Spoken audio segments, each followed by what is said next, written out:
Presidente, muito obrigada. Essa é a minha primeira vez aqui na tribuna para falar no grande expediente. É uma oportunidade muito importante, porque são 25 minutos para que a gente possa se debruçar um pouco sobre a realidade brasileira e tentar abordar todos os aspectos que vêm incomodando muito a população brasileira sobre o governo Jair Bolsonaro. Todos aqueles que me conhecem, que acompanham o nosso trabalho, sabem que cotidianamente nós estamos num trabalho de fiscalização, de denúncia e sem trégua para esse governo que não sabe se comportar, senhor Jair Bolsonaro, como presidente da República, que desfere ataques cruéis contra o povo brasileiro e que, em especial, no último mês, vem desferindo uma escalada autoritária que não pode ser admitida por esse Congresso e pelo povo brasileiro. Antes de adentrar em todos esses detalhes, eu queria fazer uma menção a um companheiro que faleceu na última noite do ABC. Ele é professor, já foi dirigente da APUESP, também militante do PSOL, o Tonhão. Queria deixar aqui a nossa solidariedade a toda a sua família, aos seus amigos, e dizer que a sua luta vai seguir nas nossas histórias e batalhas diárias de resistência e de luta e defesa do povo brasileiro. Todos os dias, quando eu e a equipe do meu mandato andamos nas ruas de São Paulo, ou mesmo nas redes sociais, nós ouvimos muitas pessoas completamente indignadas com a situação do país. E a sensação é de que já não dá mais para aguentar tanto absurdo. Um sujeito tão ignorante como o presidente da República, que não sabe se comportar como presidente. E a essa altura do campeonato, não dá mais para os seus defensores do senhor Jair Bolsonaro e desse governo dizerem que a eleição que elegeu o Bolsonaro foi totalmente legítima. Afinal de contas, desde o processo eleitoral, nós sabíamos do uso de fake news, de contratação de robôs para disparos ilegais em WhatsApps e redes sociais. E é por isso que nós também apoiamos a iniciativa de se instalar uma CPI mista entre Câmara e Senado para averiguar e investigar a fundo esse esquema de fake news que atrapalha a imagem de muitos militantes e fez com que no processo eleitoral, de uma forma ilegítima, o presidente conseguisse ter mais força para disputar as eleições. Mas, mais do que isso, em função das revelações das últimas semanas, feita pelo Intercept, pelo El País, Folha de São Paulo, Veja, Band News, que mostram que o então juiz Sérgio Moro, hoje ministro da Justiça, fez um conluio com alguns procuradores da Lava Jato, em especial da Dallagnol, para manipular o processo eleitoral, na medida em que retirou do processo eleitoral, prendendo sem o devido processo legal aquele que estava em primeiro lugar nas pesquisas. Ficou evidente que o juiz Sérgio Moro agiu como rei, como bedel e como juiz. E, a partir disso, desse favor que ele fez para o Bolsonaro, ganhou de presente um dos ministérios mais importantes, que é o Ministério da Justiça. A gente soube, por essas mesmas revelações, que ele, inclusive, tinha uma vaga no STF prometida pelo Bolsonaro. Não vejo um prêmio melhor para quem atuou tanto para tentar manipular e mudar o resultado do processo eleitoral. E conseguiu mudar o processo eleitoral. Hoje, ele faz de tudo, utiliza o seu poder para perseguir jornalistas, a exemplo do Glenn, para colocar essa sua sanha autoritária de quem não admite ouvir a verdade, de quem não admite um papel responsável do jornalismo, mas também não cumprindo com o seu papel, que deveria, todos nós gostaríamos de saber, afinal de contas, por onde é que anda o Queiroz. Por que é que o ministro Sérgio Moro, que se diz o paladino da moral, que diz que a sua principal tarefa nesse mundo é combater a corrupção, até hoje não moveu uma palha para saber onde é que anda esse infeliz desse Queiroz, que teve uma série de cheques e depósitos e todo o envolvimento da família toda do senhor Jair Bolsonaro, inclusive dos seus filhos e de sua esposa. Por que é que não vai a fundo para descobrir essas dezenas de familiares, de milicianos que também ocupavam os gabinetes de toda a sua família nessas últimas décadas? Para isso, toda essa autoridade e essa sanha punitivista do senhor Sérgio Moro não acontece. Agora, para agir em função dos seus próprios interesses e para favorecer o Bolsonaro durante o processo eleitoral, a gente via a bravura e a coragem do Sérgio Moro. Inclusive, ele prepara um pacote que ele diz que é anticrime, mas que só vai ter como finalidade o aumento do encarceramento no nosso país. E essa fórmula, nós já sabemos, não deu certo. A exemplo do que aconteceu agora em Altamira, onde 56 presos foram vítimas de um conflito entre facções. Metade deles, deputado, nem sequer haviam sido julgados. E essa lógica de fortalecer o encarceramento só vai fortalecer o crime, as facções organizadas que utilizam desses réus primários que nem sequer foram julgados para poder fortalecer os seus esquemas e fazer deles uma mercadoria.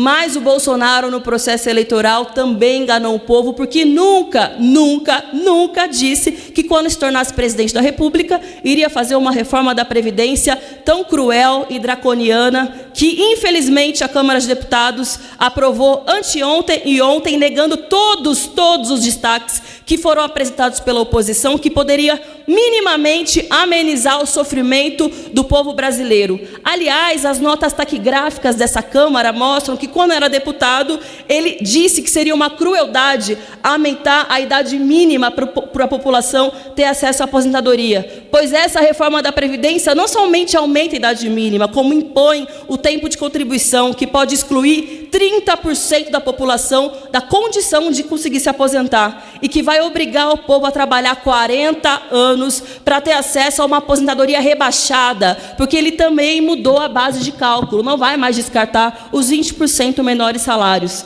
Ela é tão cruel porque estabelece que os pensionistas, as viúvas, podem receber uma pensão de menos de um salário mínimo, e ainda diz que é para combater privilégios, deputado.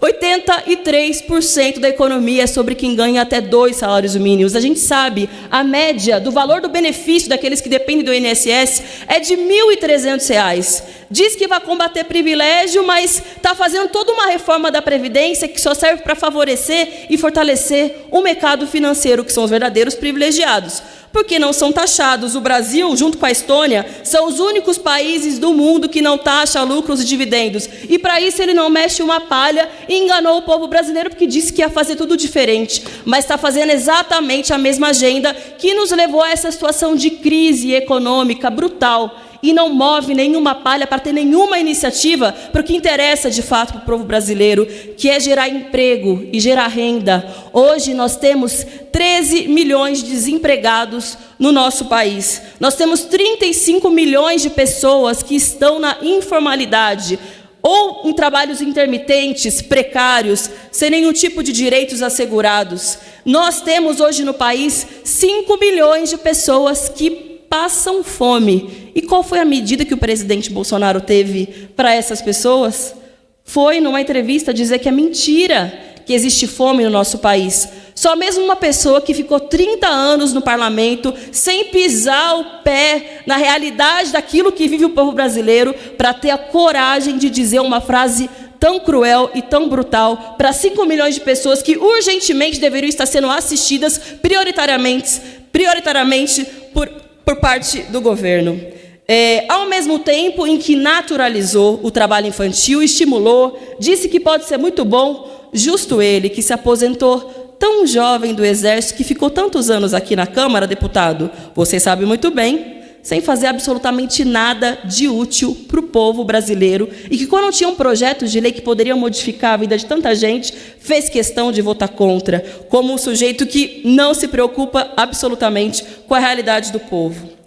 Isso é parte de um projeto de destruição dos direitos sociais, dos recursos naturais, de entrega e de subserviência do nosso país aos Estados Unidos, essas viagens vergonhosas que ele anda fazendo, inclusive fora da sua agenda, com autoridades norte-americanas, esse afago ridículo que ele faz no Donald Trump, prometendo mundos e fundos do Brasil somente para beneficiar o império, inclusive entregando a base de Alcântara, sem mais nem menos, sem nenhum tipo de retribuição para o povo brasileiro, aquilo que poderia trazer tanta riqueza para o nosso povo, destruindo as comunidades quilombolas que são ali que são parte daquele território. Essa postura entreguista e que não respeita, inclusive, os nossos recursos naturais e o nosso meio ambiente.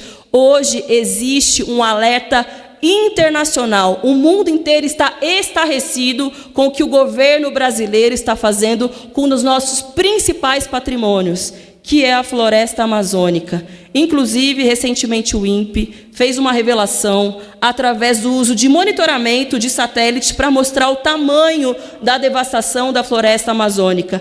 Qualquer presidente que se preze viria isso como um sinal de alerta. A vergonha que o Brasil está passando a nível internacional, ao ponto de correr risco dos pluralistas exportadores brasileiros terem seus negócios prejudicados, porque o Brasil está descumprindo muitas cláusulas do Acordo de Paris, do qual é signatário, e vários países europeus já disseram: se continuar nesse ritmo, nós vamos boicotar os produtos produzidos pelo Brasil, porque não respeita a sua floresta, não se respeita os seus povos tradicionais, a exemplo da vergonhosa declaração que o Bolsonaro deu na última semana, quando um índio foi assassinado junto com o seu povo, dentro de sua aldeia, ele menosprezou.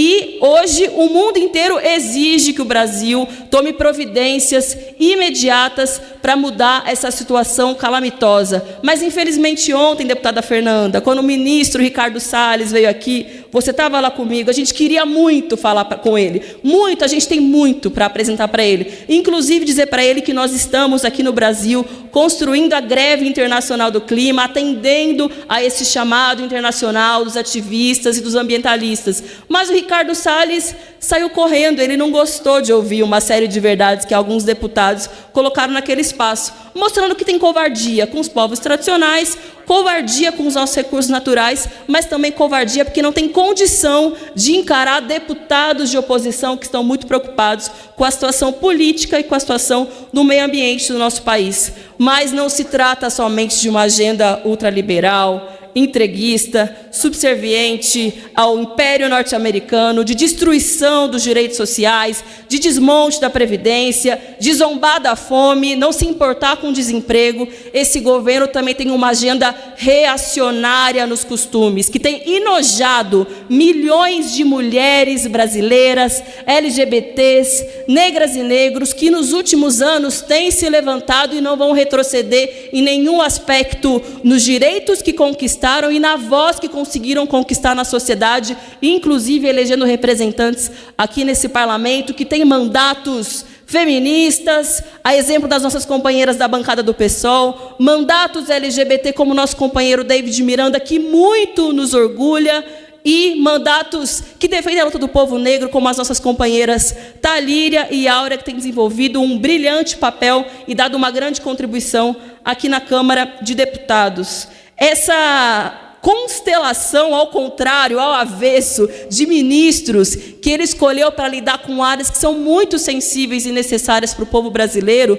nos indigna muito. Damares, ministra da Mulher, no país em que, nesse ano, aumentaram muito os índices de feminicídio. No estado de São Paulo, que é o meu estado, aumentou em 76% o registro de feminicídios no primeiro semestre. Vocês já ouviram qual é o programa que a Damares tem para combater, por exemplo, a exploração sexual de meninas? Ela diz que precisa construir fábricas de calcinha, porque o problema de muitas delas é porque elas não têm calcinha para vestir, que é por isso que os estupradores atacam crianças, menores de idade. Ou mesmo o ministro Ernesto Araújo, que no dia de ontem teve a coragem de dizer na nossa cara que existe uma perseguição à sexualidade masculina, ou mesmo o Moro, que ontem disse que o problema da violência sexual, do estupro, ou mesmo do assassinato de mulheres, é porque as mulheres provocam, afinal de contas, os homens não conseguem se controlar diante de tanto empoderamento feminino. Isso é uma vergonha porque o Brasil é o 5º país que mais mata mulheres em todo o mundo. Também é uma vergonha porque são declarações misóginas e LGBTfóbicas diariamente. Vocês se lembram quando o senhor Jair Bolsonaro disse: quem quiser vir para o Brasil fazer sexo com as nossas mulheres, que fiquem à vontade. No entanto, o Brasil não pode ser o país do turismo gay. Peraí, o sujeito acha, então, que as mulheres brasileiras são mercadoria para gringo, mas homens e mulheres não têm o direito de exercer a sua sexualidade e a sua identidade de gênero e liberdade? Por que se incomoda tanto o presidente Jair Bolsonaro e alguns dos seus parlamentares aqui da base? Gostaria de entender. O Brasil é o país que mais mata LGBTs no mundo, e isso também é um sinal de alerta, e nós não podemos admitir um presidente tão preconceituoso, misógino e LGBTfóbico como Bolsonaro. O deputado me pediu uma parte e eu vou conceder.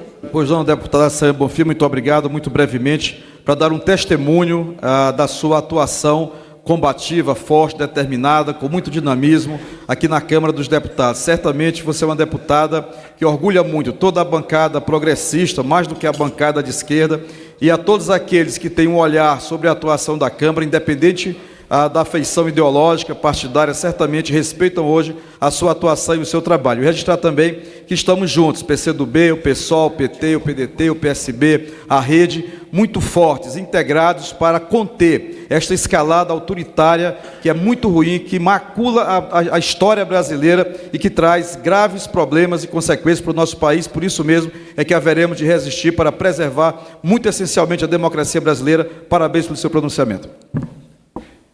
Deputado, eu gostaria de agradecer pelas suas palavras, que é o vice-presidente da nossa Comissão de Ciência e Tecnologia, que também tem desempenhado um excelente papel junto a toda a bancada de oposição aqui na Câmara de Deputados, que não tem dado trégua para nenhum desses desmandos do governo Bolsonaro. Muito me orgulha ser parte da oposição num momento tão difícil da política brasileira, mas tão necessário da nossa luta e da nossa unidade, como a gente vem vendo ao longo desse ano. Deputada Fernanda.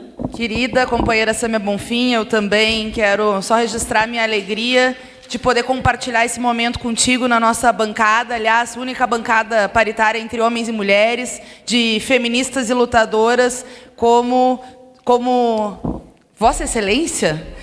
Que termo tão amiga como a gente tem feito ao longo desses últimos meses. E eu quero dizer que o teu mandato e essa luta certamente inspira muita gente. Porque diante dessas barbaridades, dessa sanha autoritária que tu falavas tão bem, de um governo que se empoderou com uma agenda ultraliberal, como a reforma da Previdência, e tem ido para cima, perseguindo jornalista, falando verdadeiros absurdos, hoje recebendo a viúva de um torturador e homenageando de novo quem cometeu crimes contra a humanidade, nós queremos dizer que nós apostamos na resistência, que eu não tenho dúvida de que nós venceremos, e todos aqueles que estão em casa, cansados, infelizmente doentes de Brasil, como diz a Eliane Brum, é preciso resistir, é preciso transformar essa raiva, essa tristeza, essa indignação em luta, e dia 3 de agosto está na rua junto com a juventude, na luta pela educação, que é uma luta de maioria e uma luta muito importante para defender o futuro da educação e o futuro do país. Parabéns pela tua atuação, que bom estar junto contigo nessa luta. Deputada Fernanda, muito obrigada também pela sua intervenção, que é minha amiga, minha companheira já de muitos anos,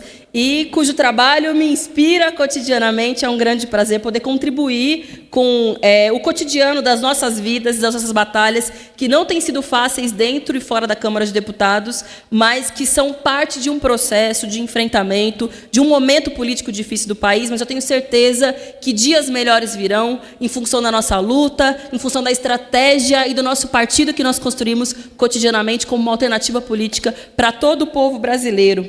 E, deputada Fernanda, você mencionou um elemento que é muito importante e que tem indignado o Brasil, em especial no último mês, a partir do recesso parlamentar dos deputados, ou seja, ele encontrou uma folga para dizer e fazer barbaridades, com um pouco menos de possibilidade de atuação e de resistência, tendo em vista o nosso recesso, mas também aumentou o nível de barbaridades e começou essa escalada autoritária, porque ele se sentiu encorajado a partir da aprovação em primeiro turno da reforma da Previdência. E ontem, com a aprovação em segundo turno da reforma da Previdência, não à toa a primeira agenda do dia dele foi receber a viúva de um torturador, quem ele novamente exaltou. Não é possível, colegas deputados, que tanto prezam pela democracia, pelas liberdades democráticas, que tem muitos familiares, inclusive, que foram perseguidos, tiveram seus mandatos cassados. Não é possível que a nossa legislatura possa fortalecer um sujeito que é tão cruel para o povo brasileiro e que não respeita nem sequer as liberdades democráticas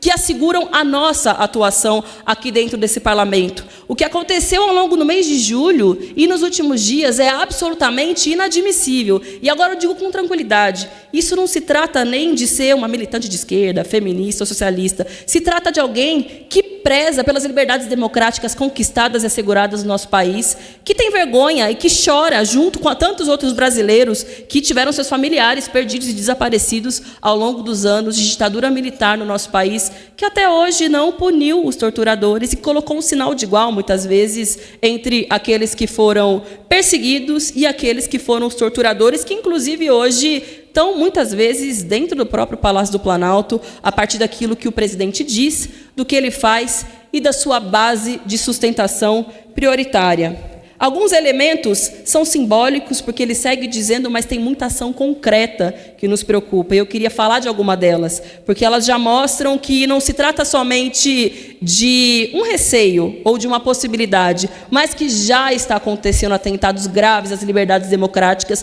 e nós precisamos responder e reagir imediatamente. Como, por exemplo, a portaria 666, que tinha como objetivo extraditar, para mim era claro, né, direcionado para o Glenn, para a turma do Intercept, que fez um trabalho muito importante e responsável de revelar maracutaias durante o processo eleitoral. Ou mesmo quando o Bolsonaro encerrou os grupos de trabalho de Perus ou do Araguaia, que eram responsáveis por identificar as ossadas daqueles que desapareceram e foram mortos durante o período da ditadura militar. Ou quando ele disse que vai censurar Ancine, porque ele disse que não gosta e não concorda com o conteúdo dos filmes que são produzidos pelos jovens e mais experientes talentos do nosso cinema nacional. Ele disse que ele não gosta, eu acho que ele não consegue entender, por isso que ele tem tanta raiva assim. Tem desprezo pela arte, pela cultura, pelo conhecimento, porque eles não têm capacidade de formular um projeto global, bem acabado, e apresentar para o povo brasileiro. Não tem condição de disputar as artes, o conhecimento, as universidades, por isso que eles querem aniquilar. Querem aniquilar a intelectualidade, aniquilar os estudantes, aniquilar todo o povo brasileiro que pensa, que produz, porque isso é uma via para tentar esconder a própria ignorância e tentar aniquilar, inclusive fisicamente, todos aqueles que resistem a tanto autoritarismo. Deputada Érica.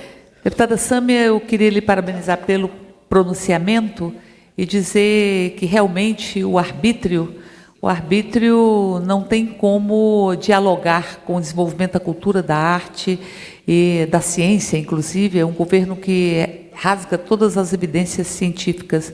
E aproveitar o momento para lhe parabenizar, não apenas pelo pronunciamento, pela sua atuação, pelo seu mandato. E eu não poderia estar aqui e deixar de agradecer ao povo de São Paulo por ter ofertado ao Brasil o mandato da qualidade do seu mandato. O mandato de defesa dos direitos das mulheres, dos direitos dos trabalhadores, defesa do país, e um mandato aguerrido, carregando uma coragem que as mulheres têm na vida. Parabéns pela sua atuação, e é uma alegria grande poder compartilhar essa legislatura com uma parlamentar da sua qualidade. Deputada Érica, muito obrigada pela sua intervenção, pelas suas palavras. É um grande prazer compartilhar dessa legislatura com uma mulher que já contribuiu tanto para a história do nosso país, que lutou e que formula e contribui muito para uma série de áreas em defesa da cultura, dos direitos humanos, e que é a nossa parceira aqui dentro em defesa dos direitos sociais. Mas, para ir concluindo, porque o meu tempo já está acabando, outro elemento absolutamente indignante dessa escalada autoritária foi o que aconteceu com o Ricardo Galvão, que é responsável pelo INPE, que inclusive foi quem contribuiu com a sociedade brasileira e com todo mundo para saber o que se passa com a nossa floresta amazônica. Então funciona dessa forma com o Bolsonaro. Se ele não gosta ou se ele discorda, ele vai a público para tentar difamar, ou ele utiliza da sua caneta, do seu poder, para mandar embora, para calar a boca, para aniquilar. Isso não pode virar regra no nosso país. Nós precisamos estabelecer uma ampla unidade para barrar qualquer tipo de retrocesso às liberdades democráticas que esse governo autoritário quer impor para a sociedade brasileira. Por isso, eu gostaria de somar na convocação que já foi feita pela deputada Fernanda, de que todo o povo brasileiro que está indignado com a situação desse país deve tomar as ruas no próximo dia 13 de agosto. Inicialmente, é uma manifestação convocada pela educação, que no mês de maio já fez 2 momentos em que colocou milhões de pessoas nas ruas, porque é uma luta de maioria, afinal de contas, todo o povo brasileiro sabe o papel e a importância que a educação tem para melhorar a situação da sua família. Muitas famílias, muitos jovens são os primeiros de suas famílias a entrarem na universidade, mas, infelizmente, eu peço mais 1 minuto, presidente, para que eu possa concluir a minha fala bem rapidamente, mas, infelizmente, o governo, esse ano, com 2 cortes que ele fez em 2 períodos diferentes, já são mais de 5 bilhões de reais a menos para a área da educação. E hoje, inclusive, nós tivemos a notícia que 2 bilhões que ele utilizou para convencer os deputados a votarem na reforma da Previdência através da liberação de mais emendas parlamentares, ele vai tirar de qual pasta? Vai tirar do MEC, vai tirar 2 bilhões de reais da educação para garantir os votos que foram comprados de deputados para aprovar essa reforma da Previdência que vai destroçar a vida de milhões de trabalhadores brasileiros. E ter a coragem de dizer que a educação é prioridade, que prefere a educação básica, sendo que esses cortes também afetam a educação básica. Agora, no segundo semestre, universidades podem ficar sem luz, sem laboratório, sem água, e escolas, inclusive, podem não ter dinheiro para garantir material escolar e uniforme para suas crianças. Por isso, todo o povo brasileiro, vamos tomar as ruas no dia 13 de agosto, dizer chega de Bolsonaro e